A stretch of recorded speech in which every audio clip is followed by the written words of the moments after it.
السلام علیکم ورحمۃ اللہ وبرکاتہ۔ الحمد للہ رب العالمین، الصلاۃ والسلام علی سید المرسلین وعلی آلہ واصحابہ اجمعین، اما بعد، رب اشرح لی صدری ویسر لی امری واحلل عقدۃ من لسانی یفقہوا قولی۔ ہر قسم کی تعریف اور شکر صرف اور صرف اللہ رب العزت کے لیے لائق اور زیبا ہے، جو ساری کائنات کو بنانے والا، ہر مخلوق کی ضرورت کا پورا کرنے والا، ہر مخلوق کی حفاظت کرنے والا، ہر کسی کا رازق۔ اللہ رب العزت کے لیے ہر قسم کی تعریف اور شکر ہے۔ درود و سلام ہو انبیاء اکرام پر، خصوصاً نبی مکرم رحمت للعالمین امام الانبیاء محمد صلی اللہ علیہ وسلم پر۔ اس مختصر سے درود و سلام کے بعد معزز سامعین اکرام، آج سورہ شعراء کی آیت نمبر 83 سے کلاس رہے گی۔ آج کی کلاس میں سیدنا ابراہیم علیہ السلام کی دعا اپنے لیے اور اپنے والد کے لیے، اس کا ذکر آئے گا، اور اچھے اور برے لوگوں کا انجام، جو مسلسل ایک موضوع رہا ہے قرآن مقدس کا، کہ اللہ رب العزت عبرت اور نصیحت کے لیے ہمیں بار بار اچھے اور برے لوگوں کا انجام بتاتا ہے۔ اللہ رب العزت سے دعا ہے کہ اللہ رب العزت ہمیں صحیح معنوں میں قرآن مقدس کو سمجھنے کی توفیق عطا فرمائے۔ صحیح معنوں میں یعنی قرآن کو خود قرآن کی روح سے، اور قرآن کو صحیح احادیث سے، یعنی نبی کریم صلی اللہ علیہ وسلم کے اقوال سے، آپ کے قول، فعل اور تقریر سے ہمیں سمجھنے کی توفیق عطا فرمائے، اور صحابہ اکرام کے منہج سے۔ اعوذ باللہ من الشیطان الرجیم، آیت نمبر 93، ربی حبلی حکما والحقنی بالصالحین، اے میرے رب مجھے حکمت عطا فرما اور مجھے صالحین کے ساتھ ملا۔ ابراہیم علیہ السلام جو اللہ رب العزت کے خلیل ہیں،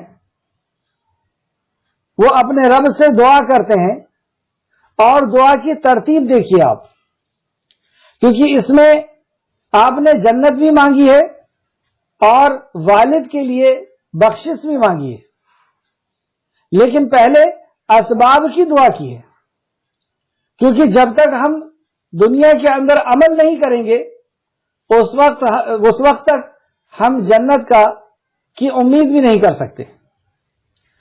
اس کا یہ مطلب نہیں ہے کہ ہمارے عمل کی بنیاد پر، ہمارے عمل کی وجہ سے جنت ملے گی، ہمارے نیک عمل کی وجہ سے جنت نہیں ملے گی۔ ہاں، لیکن نیک عمل کی وجہ سے اللہ رب العزت، نیک عمل کی وجہ سے اللہ رب العزت ہمارے اوپر فضل کرے گا، اور اللہ کے فضل سے ہی کوئی شخص جنت کے اندر داخل ہو سکتا ہے۔ تو ابراہیم علیہ السلام نے جو سب سے قیمتی دعا سب سے پہلے کی، ربی حبلی حکما، اے میرے پروردگار مجھے حکمت عطا فرما اور مجھے صالحین کا ساتھ ملا، مجھے صالحین کے ساتھ ملا دے۔ دو عظیم چیز اس دنیا کی، سب سے پہلی، اے میرے رب مجھے حکمت عطا فرما۔ تفسیر ابن کثیر جلد نمبر 4 صفحہ نمبر 433۔ ابن عباس اس آیت کی تفسیر میں فرماتے ہیں، حضرت ابن عباس رضی اللہ عنہ، کہ یہاں پہ حکمت سے مراد علم ہے۔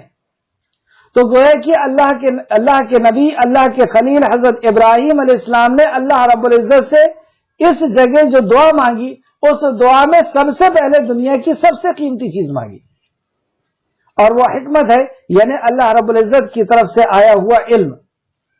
اور علم کسے کہتے ہیں وہ بھی ہم سورہ بقرہ کے اندر پڑھ کے آ چکے ہیں، کہ علم، اللہ کے کلام کے علم کو علم کہتے ہیں۔ امیون لا یعلمون الکتاب امیون، وہ امی ہے جو کتاب کا علم نہیں رکھتے۔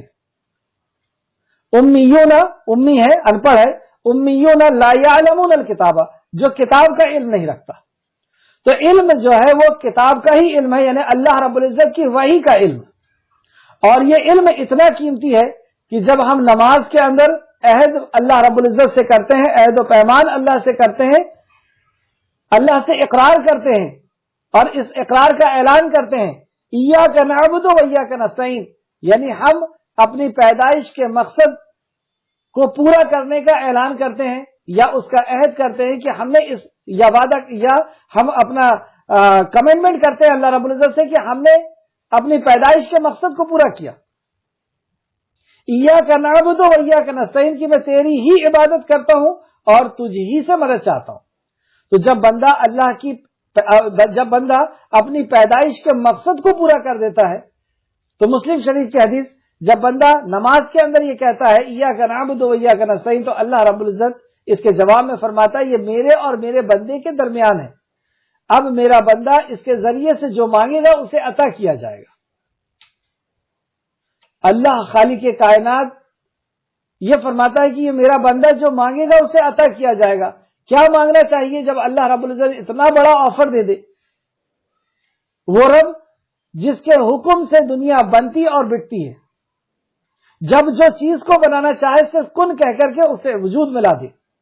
اور ہم اتنی بڑی کائنات دیکھ رہے ہیں کہ کیسے اللہ رب العزت نے بنائی. وہ رب آفر کرے کہ مانگ لے، کیا مانگنا ہے، کیا مانگنا چاہیے. ہم نہیں جانتے کہ ہمارے لیے سب سے قیمتی چیز کیا ہے. اللہ رب العزت خود سکھاتا ہے کہ یہ مانگ لے اہدنا الصراط المستقیم، اے اللہ ہدایت دے دے صراط مستقیم کی. یہ ہدایت کیا چیز ہے صراط مستقیم کی؟ اللہ فرماتا ہے قل نہبطوا منہا جمیعا ویاتینکم منی ھدی، یہاں پر بھی وہی ہدایت ہے. قل نہبطوا منہا جمیعا انی یاتینکم منی ھدی فمن تبع ھدایا فلا خوف علیہم ولا ھم یحزنون. جب کبھی تم سب یہاں سے زمین پر اتر جاؤ، حضرت انسان اور حضرت جن کو اللہ رب العزت نے ان دونوں نسلوں کو دنیا کے اندر پہنچا دیا، تم سب کے سب زمین پہ اتر جاؤ اور جب کبھی میری ہدایت تمہارے پاس آئے، میری ہدایت تمہارے پاس آئے یعنی اللہ رب العزت کا بتایا ہوا زندگی گزارنے کا طریقہ، اور وہ جو ہدایت آتی ہے اسی کو وحی کہتے ہیں، اور وہی ہے وحی کا علم. تو جب وہ علم آئے اور جو اس علم کی اتباع کرے گا ولا خوف علیہم ولا ھم یحزنون، نہ اسے کوئی خوف ہوگا اور نہ وہ غمگین ہوگا. تو دنیا کے راز اللہ رب العزت نے دنیا کا بتا دیا کہ خوف اور غم سے بچنا چاہتے ہو اس دنیا میں تو اللہ رب العزت کی جو وحی ہے، جو علم ہے، اس علم کی اتباع کرنا ہوگا. اور علم کی اتباع اس وقت تک نہیں ہو سکتی جب تک ہم علم کو حاصل نہ کر لیں. تو پتہ یہ چلا کہ سب سے قیمتی چیز دنیا کی اگر کوئی ہے تو وہ ہے ہدایت. اور ہدایت کسے کہتے ہیں؟ وحی کے علم پر ایمان اور عمل کی توفیق. ہدایت کسے کہیں گے؟ وحی کا علم، اس پر ایمان اور عمل کی توفیق، یہ ہدایت ہے. تو اللہ اور اسی علم کے تعلق سے یہاں پہ ابراہیم علیہ السلام دعا کر رہے ہیں اللہ رب العزت سے کہ اے میرے رب مجھے حکمت عطا فرما، یعنی مجھے علم عطا فرما اور مجھے صالحین کے ساتھ ملا. دوسری دعا کیا ہے؟ کہ میری سنگت صحیح ہونا چاہیے، مجھے نیکوکاروں کے ساتھ ملا دے، صالحین کے ساتھ ملا دے. کیونکہ دنیا میں ہم نے سورہ بقرہ میں پڑھ کر کے آ چکے ہیں 3 قسم کے لوگ ہیں. ایک صالحین ہے یعنی ایمان والے ہیں، نیک لوگ ہیں، اور دوسرے منافق ہیں، اور تیسرے کافر ہیں. منافقوں کے اندر بھی کئی کیٹیگریز ہیں، مشرک ہیں، فاسق ہیں، فاجر ہیں، اور بھی کبیرہ گناہ کے مرتکب ہے. تو یہاں دوسری جو دعا ہے، پہلی دعا علم مجھے مل جائے، اور جب علم مل جاتا ہے تو وہ عمل کو لے کر کے آتا ہے، کیونکہ علم ایمان کو لے کے آتا ہے، یقین کو لے کر کے آتا ہے، اور یقین ایمان عمل کو لے کر کے آتا ہے. اصل جو پہلی جو چیز ہے وہ علم ہے، علم سے ہی یقین آئے گا اور یقین سے پھر عمل آ جائے گا. اس لیے اللہ رب العزت نے قرآن کے اندر دوسری جگہ فرمایا کہ جو اللہ سے کون ڈرتے ہیں، اللہ سے وہی ڈرتے ہیں، اللہ کا تقوی وہی اختیار کرتے ہیں جو علماء ہیں، جو علم والے ہیں. تو تقوی جیسی عظیم و شان چیز بھی علم سے حاصل ہوتی ہے. اور کیوں نہ حاصل ہو؟ جب بندہ خالق کائنات کا علم حاصل کر لے گا کہ وہ کیسا رازق ہے، وہ کیسا غفور ہے، وہ کیسا رحیم ہے، وہ کیسا رزاق ہے، وہ کیسا وہاب ہے، وہ کیسا ستار ہے، تو اللہ رب العزت کی جب معرفت حاصل کر لے گا تو اللہ رب العزت سے کیا وہ ڈرے گا یا اللہ سے ایسی محبت کرے گا کہ میرا رب مجھ سے ناراض نہ ہو جائے. پوری دنیا مجھ سے ناراض ہو جائے تو ہو جائے، میرا خالق مجھ سے ناراض نہیں ہونا چاہیے. کیونکہ اللہ کی جب معرفت ہوگی تو اللہ کی ایسی محبت دل کے اندر رس اور بس جاتی ہے کہ پھر دنیا چھوٹ جائے لیکن ایمان نہیں چھوٹے گا، اللہ رب العزت کی محبت نہیں چھوٹے گی. تو یہاں پر سب سے پہلے علم مانگا آپ نے، اور دوسرا نیک لوگوں کی سنگت مانگا. دنیا میں بھی، اور آپ دیکھیں گے کہ انبیاء اکرام دنیا میں بھی نیک لوگوں کے ساتھ رہا کرتے ہیں. جیسے قریش کے سردار نبی کریم صلی اللہ علیہ وسلم کے پاس آتے ہیں اور کہتے ہیں کہ ہم آپ سے کچھ بات کرنا چاہتے ہیں، یعنی دین کے تعلق سے کچھ بات کرنے کے لیے آئے ہیں. لیکن یہ فقیر اور غلام قسم کے لوگ یہاں پر بیٹھے ہوئے ہیں، یہ ہٹ جائیں تو ہم آپ سے بات کریں، یعنی ان کی موجودگی میں ہم آپ سے کیا بات کریں. یعنی اپنے آپ کو بہت اعلیٰ اور عرفہ سمجھ رہے ہیں اور انہیں حقیر سمجھ رہے ہیں. جو نبی کریم صلی اللہ علیہ وسلم کے ساتھ ہے، لیکن یہ جو ساتھ میں تھے یہ صالحین لوگ تھے، یہ صحابہ تھے، یہ مومن تھے. نبی رحمت صلی اللہ علیہ وسلم نے فرمایا کہ نہیں، میں انہیں اپنے سے الگ نہیں کر سکتا. اور پھر اللہ رب العزت نے وہی نازل کی کہ نبی مکرم آپ کی نظریں ان پر سے نہ ہٹیں جو صبح اور شام اللہ کا ذکر کرتے ہیں. اور دوسری جگہ اللہ نے فرمایا کہ اپنے آپ کو باندھے رکھو ایمان والوں کے ساتھ، ایمان والوں کے ساتھ اپنے آپ کو جوڑ کر کے رکھو. اللہ ہم سب کو توفیق عطا فرمائے. تو یہ دو عظیم نعمت آپ نے مانگی، اس دنیا میں بھی نیک لوگوں کا ساتھ، اور اس دنیا کے بعد جو آخرت ہے، جو حشر ہے، وہاں پر بھی نیک لوگوں کے ساتھ کی دعا انبیاء کرتے تھے. جیسے نبی کریم صلی اللہ علیہ وسلم جب اس دنیا سے کوچ کر رہے تھے، جب اس دنیا سے عالم ارواح یا اس دنیا سے اللہ رب العزت کی طرف جا رہے تھے، تو آپ نے اس وقت بھی یہی دعا آسمان کی طرف دیکھ کر کے کہی تھی. عائشہ صدیقہ رضی اللہ عنہا فرماتی ہیں کہ آپ کا سر مبارک میرے گود میں تھا اور آپ آسمان کی طرف دیکھ کر کے یہ دعا کر رہے تھے، اللہم فی الرفیق الاعلی، اللہم فی الرفیق الاعلی، اللہم فی الرفیق الاعلی، کہ اے اللہ مجھے رفیق اعلی کے ساتھ ملا دے، یعنی انبیاء اور صالحین کے ساتھ ملا دے. تو کیا فکر ہے؟ اس دنیا میں بھی فکر ہے کہ نیک اور نیکوکاروں کے ساتھ مجھے رہنا ہے، اور اس دنیا کے بعد بھی نیکوکاروں کے ساتھ رہنا ہے. کیا وجہ ہے اس کی؟ دنیا کے اندر، اور آپ نے بارہا اس کو دیکھا ہے کہ اللہ رب العزت نے بار بار اس چیز کی تلقین کی ہے کہ ہمارا ساتھ صحیح لوگوں کا ساتھ ہونا چاہیے، کیونکہ دل اثر لیتا ہے. آپ کوئی بھی کام کو کریں گے تو دل اس کا اثر لے گا. تو یہ دو دعا آپ نے مانگی، پہلے علم کی اور دوسری نیک لوگوں کے ساتھی کی. پھر آپ کہتے ہیں آیت نمبر 84 کے اندر،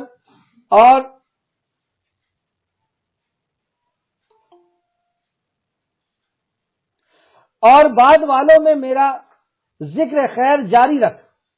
یعنی جب میں اس دنیا سے چلا جاؤں، دنیا کے اندر جب تک آپ رہیں تو دو دعا مانگی، ایک علم اور اچھے ساتھی، اور جب اس دنیا سے چلے جاؤں اس کے بعد بھی دنیا کی فکر ہے.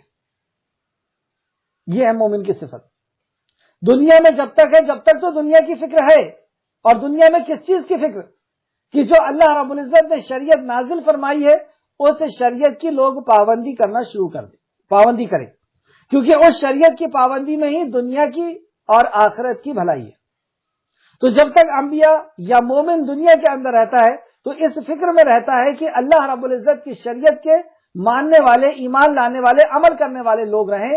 اور یہ بھی فکر رہتی ہے کہ جب میں چلا جاؤں اس دنیا سے اس کے بعد بھی میری اتباع کرنے والے، میری پیروی کرنے والے، یعنی اللہ کی وحی کی، اللہ کے دین کی اتباع اور پیروی کرنے والے لوگ ہونا چاہیے. اس لیے آپ دیکھیں گے کہ نیکوکار لوگ اپنی اولاد کو اور اپنے شاگردوں کے اوپر نظر رکھتے ہیں اور ان کی تربیت کرتے ہیں تاکہ ان کے بعد وہ کام کر سکیں. تو یہاں پہ یہی مراد ہے. اور بعد والوں میں میرا ذکر خیر جاری کر دے، یعنی نیک کام میں میری اقتداء اور پیروی کرتے رہیں. جو وحی ابراہیم علیہ السلام کے اوپر نازل ہوئی ہے، جو شریعت نازل ہوئی ہے، اس شریعت کی اتباع اور پیروی کرنے والے لوگ میرے بعد بھی ایک خالق کائنات اس دنیا کے اندر رہیں. یہ ہے ذکر خیر کا مطلب. یہ دعا کیا کر رہے ہیں. پھر اس کے بعد آپ دعا کرتے ہیں، اور مجھے نعمتوں والے جنت کے وارث میں سے کر دے. اب جنت کی دعا کر رہے ہیں کہ اے اللہ مجھے نعمتوں والی جنت کا وارث بنا دے. وارث یعنی اس کا حقدار، یا وہ مجھے مل جائے میں اس کی. تو مجھے نعمتوں والی جنت، مطلب اس سے جنت نہیں، اس میں ایسی نعمتیں جس کے تعلق سے نبی کریم صلی اللہ علیہ وسلم نے فرمایا کہ نہ کسی آنکھ نے اس جنت کو دیکھا ہے، نہ کسی دماغ نے، عقل نے اس کا ادراک کیا ہے، اس کو سوچا ہے. ایسی عظیم و شان جنت اللہ رب العزت نے اس جنت کا وعدہ کیا ہے کہ نہ کسی کے دل میں اس جنت کی جو نعمتیں ہیں، اس نعمت کے بارے میں کوئی دل سوچنے کی بھی طاقت نہیں رکھتا. اور کیسے سوچے گا جب ان نعمتوں کو نہ اس نے دیکھا ہے نہ جانا ہے اور نہ کسی آنکھ نے اسے دیکھا، کسی آنکھ نے نہیں دیکھا. ایسی جنت، اور جو چیز ہم جانتے ہیں صرف اس کا ہمیں اشارہ کر کے بتا دیا گیا ہے کہ تمہیں انگور دیے جائیں گے، فلاں دیے جائیں گے، فلاں جس کو ہم دنیا میں دیکھ رہے ہیں. لیکن کئی چیز ایسی ہے جس کو ہم جانتے بھی نہیں ہیں.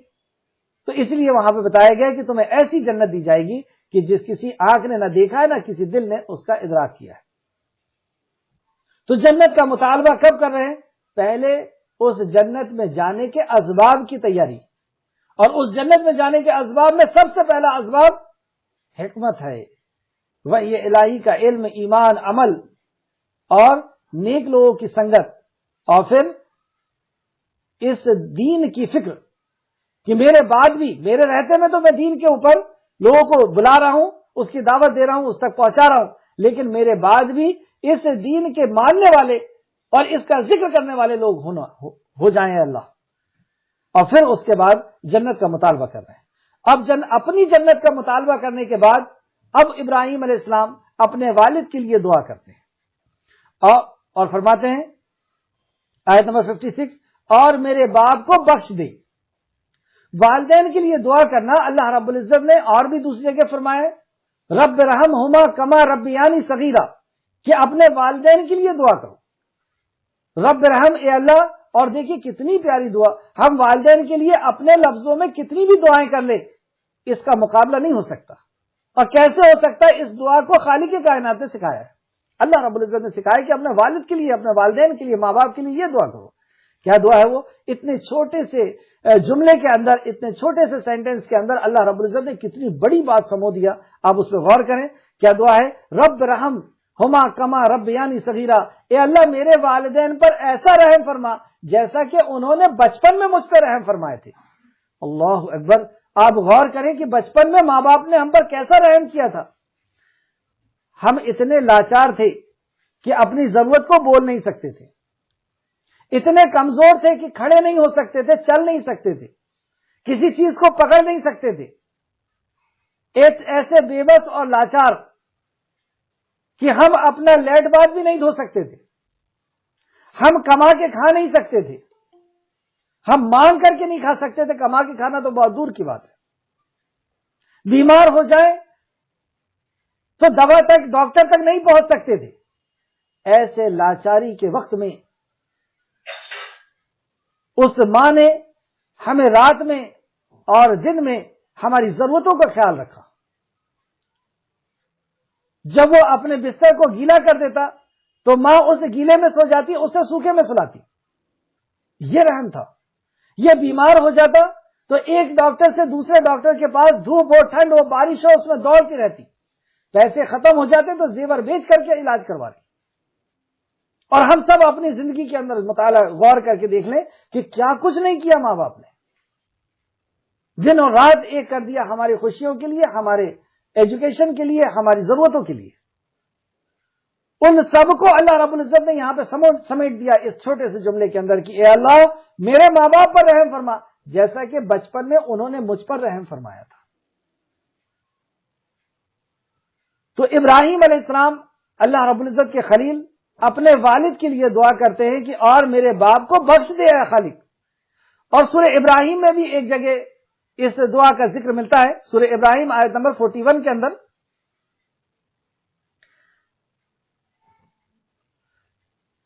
ربنا اغفر لی ولوالدیّ، اور اے میرے پروردگار مجھے اور میرے ماں باپ کو بخش دے. تو باپ کے لیے ابراہیم علیہ السلام نے یہاں پہ دعا کی. اس آیت کا دوسرا حصہ، بے شک وہ گمراہوں میں سے تھا، یہ بھی کہہ رہے ہیں ساتھ میں. ابراہیم علیہ السلام نے یہ بھی کہا کہ اے اللہ میرے ماں باپ کو بخش دے، اور پھر یہ کہہ رہے ہیں کہ وہ گمراہوں میں سے تھا. تو جب وہ گمراہ تھا تو کیوں مانگے دعا؟ گمراہ تھا یعنی شرک، مشرک تھے وہ، تو مشرک کے لیے کیوں دعا کیا ابراہیم علیہ السلام نے؟ اس کا جواب ہمیں ملے گا سورہ توبہ آیت نمبر 114 کے اندر. دیکھتے ہیں کیا جواب ہے. سورہ توبہ آیت نمبر 114، اور ابراہیم کا اپنے باپ کے لیے بخشش مانگنا تو ایک وعدے کے سبب تھا، کیونکہ انہوں نے وعدہ کیے تھے. تو ایک وعدے کے سبب تھا، اور یہ وعدہ کب تک رہے گا؟ جیسے کوئی شخص اگر مشرک ہے تو ہم اس کے لیے دعا کریں گے نہیں کریں گے؟ اس کے لیے ہم دعا کریں گے۔ نبی کریم صلی اللہ علیہ وسلم رات میں اٹھ کر کے مشرکین مکہ کے لیے تو دعا کرتے تھے، ایک ایک کا نام لے کر کے دعا کرتے تھے کہ اللہ فلاں کو ہدایت دے دے، فلاں کو ہدایت دے دے، فلاں کو ہدایت دے دے۔ یہ دعا نہیں ہے تو اور کیا ہے؟ لیکن جب حجت پوری ہو جائے، جب یہ پتہ چل جائے کہ اس تک بات پہنچ چکی ہے، اسے ہدایت کی بات پہنچ چکی ہے، اللہ کی معرفت پہنچ چکی ہے، اس کے بعد بھی یہ ایمان نہیں لا رہا ہے، اس کے بعد بھی یہ ایمان نہیں لا رہا ہے، اور اس کے بعد بھی یہ شرک میں رہ رہا ہے، یا یہ ہو جائے کہ وہ شرک کی حالت میں مر جائے، اب دعا کرنا نبی کریم صلی اللہ علیہ وسلم نے بند کیا۔ جب حجت پوری ہو گئی اور آپ سمجھ گئے کہ یہ اب ایمان میں نہیں آ رہا ہے، اس کو معرفت ہو چکی ہے، نہیں آ رہا ہے، اس کے بعد ایسے شخص کے لیے نبی کریم صلی اللہ علیہ وسلم نے بد دعا کی۔ تو پہلے تو ہمیں جب تک وہ زندہ ہے اور جب تک ہمارا دعوت کا کام چل رہا ہے ہمیں اس کے لیے دعا کرنا ہے، لیکن جب حجت پوری ہو جائے اور وہ انکار کرے توحید کا، اللہ کے ساتھ کفر کرے، اللہ سے دشمنی کا اعلان کرے، اب ہم اس کے لیے بد دعا بھی کر سکتے ہیں، اور اگر وہ مر جائے اسی شرک کی حالت میں پھر اس کے لیے دعا نہیں کی جائے گی۔ تو جب ابراہیم علیہ السلام اپنے باپ کو سمجھا رہے تھے اور باپ نے مار کر کے بھگانے کی کوشش کیا، یا یوں کہا کہ میں تجھے سنگسار کر دوں گا، نکل جا میرے گھر سے، اس وقت ابراہیم علیہ السلام نے کہا تھا کہ اے ابا جان، میں آپ کے لیے اللہ رب العزت سے دعا کرتا رہوں گا، میرا رب میری دعاؤں کو سنتا ہے، یا اس قسم کا کوئی جملہ تھا۔ تو اسی کا ذکر اللہ رب العزت نے یہاں کہا اور کیا سورہ توبہ آیت نمبر 1 سے 14 کے اندر، اور ابراہیم کا اپنے باپ کے لیے بخشش مانگنا تو ایک وعدے کے سبب تھا جو وہ اس سے کر چکا تھا، لیکن وعدہ تھا اور کر چکے تھے اور دعا کر رہے ہیں کیونکہ ابھی دعوت کا بھی کام چل رہا ہے، لیکن جب ان کو معلوم ہو گیا کہ وہ اللہ کا دشمن ہے، جب انہیں معلوم ہو گیا کہ حجت پوری ہو گئی، پوری بات سمجھ میں آ گئی، پہنچ چکی، لیکن اس کے بعد بھی یہ انکار کر رہا ہے، یعنی یہ دشمن ہے اللہ کا، تو جب انہیں معلوم ہو گیا کہ وہ اللہ کا دشمن ہے تو اس نے بیزار ہو گئے، مطلب ابراہیم علیہ السلام نے اپنے باپ سے بیزاری کا اعلان کر دیا کہ مجھے اب تم سے کوئی مطلب نہیں، تم نے میرے رب سے دشمنی کا اعلان کیا ہے، اور رب سے دشمنی کا اعلان شرک ہے، تو تم نے شرک اور کفر ہے، تو میرے رب کے ساتھ تم نے شرک کیا ہے، کفر کیا ہے، میرے رب سے تم نے دشمنی کا اعلان کیا، اب میرے طرف سے بھی بیزاری کا اعلان ہے، اب میرا بھی تم سے کوئی تعلق، کوئی رشتہ اور کوئی سروکار اور کسی قسم کا کوئی واسطہ نہیں۔ اور کیسے ہو؟ ایک ایمان والا سب سے زیادہ اپنے رب سے محبت کرتا ہے، وہ اپنے رب کے دشمن سے کیسے دوستی اور محبت کر سکتا ہے؟ تو ابراہیم علیہ السلام نے پھر یوں کہا کہ اب میں بیزاری کا اعلان کرتا ہوں۔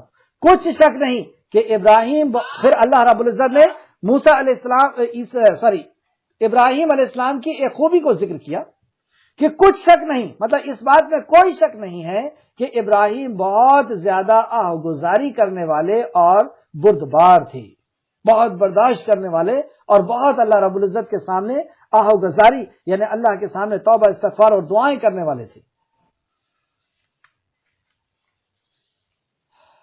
تو ابراہیم علیہ السلام نے ایک وقت تک اپنے والد کے لیے دعا کی، اور اس کے بعد پھر اللہ رب العزت نے سورہ توبہ میں فرمایا کہ انہوں نے جب یہ دیکھا کہ یہ اپنے کفر سے نہیں ہل رہے ہیں، شرک سے نہیں ہل رہے ہیں، اور اللہ رب العزت کی دشمنی کا انہوں نے اعلان کر دیا ہے، تو انہوں نے بیزاری کا اعلان کر دیا، یعنی اب دعا کرنا ان کے لیے بند کر دیا تھا۔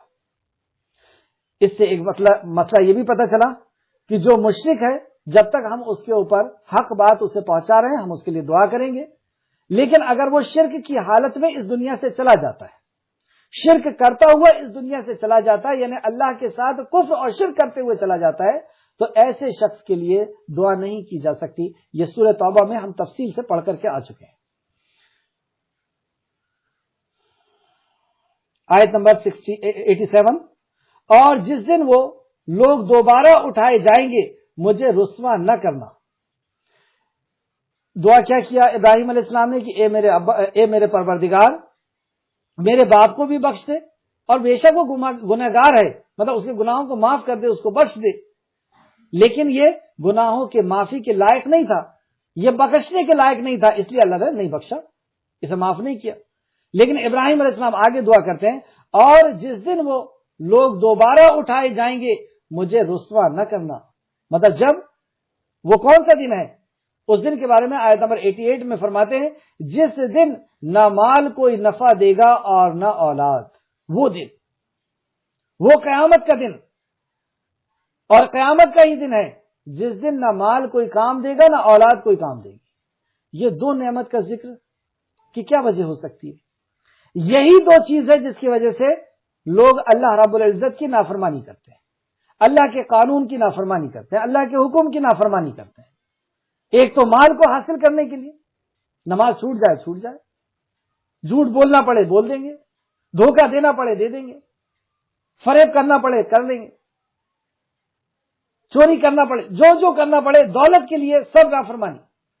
اور اولاد کے لیے آپ پوچھیں عام لوگوں سے جو قرآن سے دور ہے، اس سے پوچھیں کہ تم کس کے لیے جی رہے ہو، تو فوراً کہیں گے بچوں کے لیے جی رہے، اپنی فیملی کے لیے جی رہے۔ ان کی زندگی کا مقصد ہی اولاد ہے، آخرت نہیں ہے۔ تو یہ دو چیز کا ذکر کیا گیا ہے کہ وہاں پر جس کے لیے تم یہاں پہ اللہ رب العزت کی نافرمانی کر رہے ہو، اللہ کے حکم کی، اللہ کے نبی کے حکم کی نافرمانی کر رہے ہو، یہ دونوں چیز کوئی کام نہیں آنے والی، نہ دولت ہی کوئی کام آنے والی ہے اور نہ اولاد کوئی کام آنے والی۔ اس دن اے اللہ مجھے بے عزتی سے تو بچا لے، اس دن ابراہیم کو رسوا نہ کرنا۔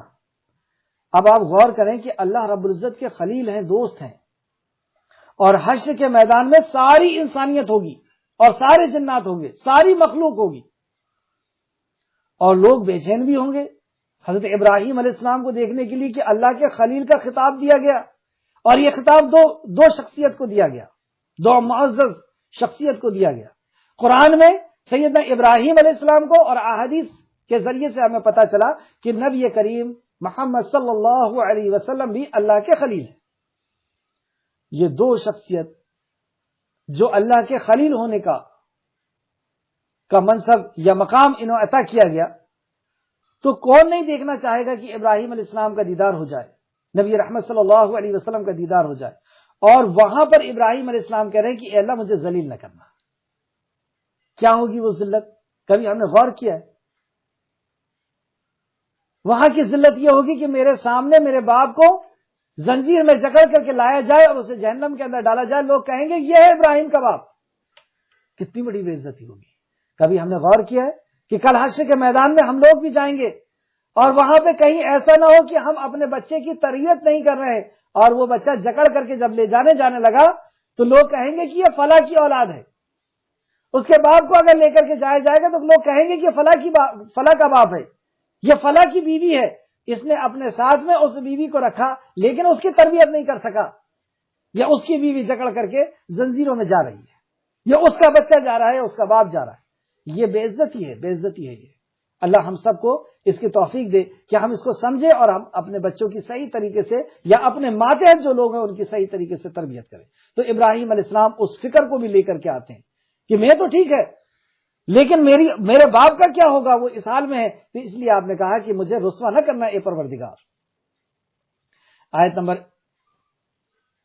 اس تعلق سے، یہ رسوائی کے تعلق سے چند احادیث کے ذریعے سے ہم اس بات کو سمجھتے ہیں جو اس آیت کی تفسیر میں امام بخاری نے اس حدیث کو لے کر کے آئے ہیں کہ اس آیت کی تفسیر میں، اور جس دن وہ لوگ اکٹھا کیے جائیں گے مجھے رسوا نہ کرنا، جس دن نہ مال کوئی نفع دے گا اور نہ اولاد۔